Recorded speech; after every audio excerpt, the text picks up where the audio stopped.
La guerre en Palestine est une guerre religieuse. Le ministre des Affaires étrangères américain a dit que c'est une guerre religieuse. Donc c'est une guerre qui est déclarée aux musulmans, entre les juifs et les musulmans, entre les sionistes juifs et les musulmans. Chercheurs et chercheuses de vérité, salam alaikum. Dans cette vidéo, je vais vous montrer, selon le Coran, à travers le Coran, comment vous pouvez participer à la défaite, parce que Israël va être vaincu. C'est une promesse de Dieu. Israël n'est pas vouée à exister, elle va être vaincue. C'est une promesse de Dieu dans Surat al-Isra, j'en ai fait des vidéos.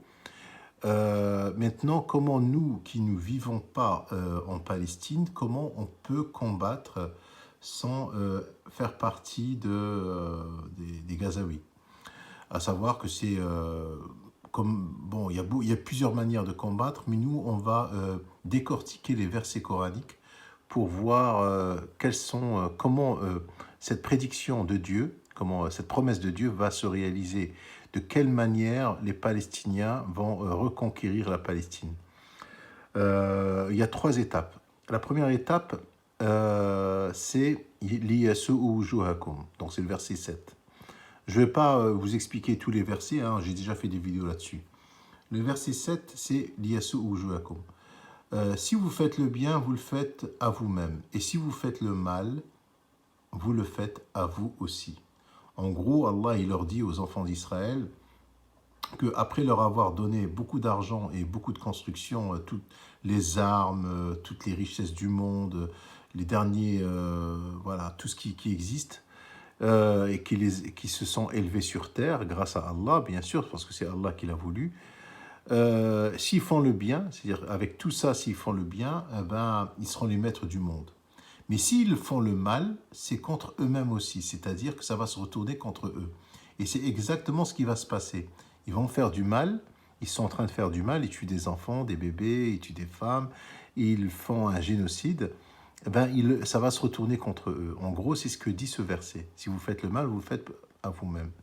Puis quand vint la dernière, ils ont marqué prédiction en traduction, c'est pas prédiction, hein. Quand vient la dernière promesse, ce fut, alors ils ont traduit qu'ils affligent vos visages, qu'ils affligent vos visages. C'est là où je m'arrête moi, hein. C'est le but de cette vidéo, c'est sur ce mot. L'Iyasu Wujuhakum. C'est ce que nous, on doit faire en tant que musulmans, puisqu'il y a une guerre religieuse. Une fois que cette étape est franchie, le reste ira tout seul. Parce qu'il y a trois étapes. Il y a Wa'dul Akhira, l'Iyasu Wujuhakum, donc la première étape, c'est-à-dire que en fait, l'opinion publique ne sera plus en faveur d'Israël. Leur visage sera, ils seront blâmés. Les gens les détesteront. C'est ça, l'Iyasu Wujuhakum. Les gens les détesteront les Juifs. Il n'y aura plus l'opinion publique mondiale, il n'y aurait plus la communauté internationale, ce ne serait plus avec eux. Tout le monde va les lâcher, tout le monde va se retourner contre eux. Tout le monde va les haïr. C'est ça l'Iyasu Wujuhakum. Donc là, ça ne vous concerne pas, ni vous ni moi. Ceux qui vont rentrer à la mosquée Al-Aqsa, c'est-à-dire à Jérusalem, ce seront les Palestiniens eux-mêmes. Parce qu'il parle de ceux qui sont rentrés la première fois. Ce sont les Palestiniens eux-mêmes. Et la troisième étape, ils vont détruire ce qu'ils ont construit. C'est-à-dire que moi, je pense, hein, j'irai même plus loin, que l'entité sioniste n'existera plus. Tout ce qu'ils ont construit comme entité, elle n'existera plus. C'est-à-dire qu'ils se détruiront eux-mêmes. D'accord ?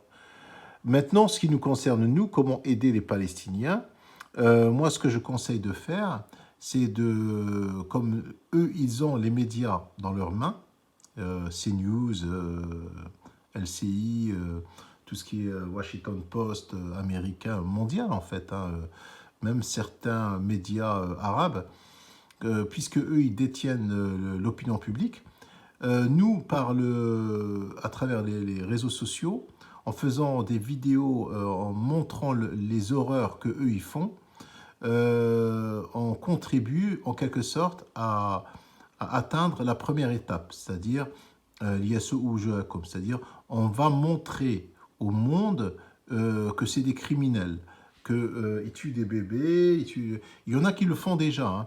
Moi, quand je me balade dans les réseaux sociaux, sur TikTok ou sur YouTube, il y a des personnes qui ont des chaînes YouTube. Alors, ce que je vous conseille de faire autant, c'est un djihad, c'est une forme de djihad en fait. C'est de montrer leurs horreurs, même si vous n'arrivez pas à créer un compte, au moins vous partagez. Vous partagez des vidéos, des choses qui peuvent nuire à leur image. Voilà. En gros, c'est ce que je voulais dire. Tout ce qui peut nuire à l'image des Israéliens, des sionistes, tout ce qui peut nuire à leur image, montrez-le. Surtout ce qui se passe à Gaza, même en Cisjordanie. Hein. Tout ce qui se passe à Gaza et en Cisjordanie, montrez-le. C'est une guerre d'image. Nous sommes dans une guerre d'image aujourd'hui. Donc l'ISU ou comme ça concrétise bien la guerre d'image. C'est-à-dire, nous aurons le dessus à ce niveau-là. C'est-à-dire que la vérité prend les escaliers et le mensonge d'ascenseur, et forcément, la vérité, elle arrive à faire surface. Donc, il faut montrer, partager des vidéos, essayer de submerger les réseaux sociaux avec des vidéos, des horreurs que eux ils font, et ça va toucher beaucoup de monde. Et c'est une fois qu'on aura franchi cette étape-là.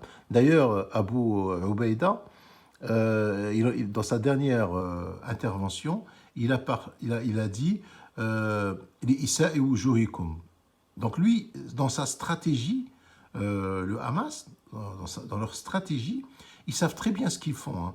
Ils se sont concordés, ils se sont connectés avec le Coran, et ils savent que la promesse de Dieu, elle est véridique, et ils utilisent exactement le Coran comme guide, comme règle militaire. D'accord? Donc les Israéliens, eux, ils ne sont même pas conscients de ce qu'ils font. Et ça va se retourner contre eux. On ne sait pas dans combien de temps ça va prendre, mais une fois que la première étape est franchie, il y a 3 étapes, je vous ai dit, hein, pour la libération de la Palestine. La première étape, une fois qu'elle est franchie, et c'est la plus difficile, le reste suivra. Donc, je vous dis force à vous. Essayez de partager des vidéos d'horreur d'Israël dans les réseaux, et vous contribuerez à la victoire des Palestiniens. Et je vous dis salam alaikum.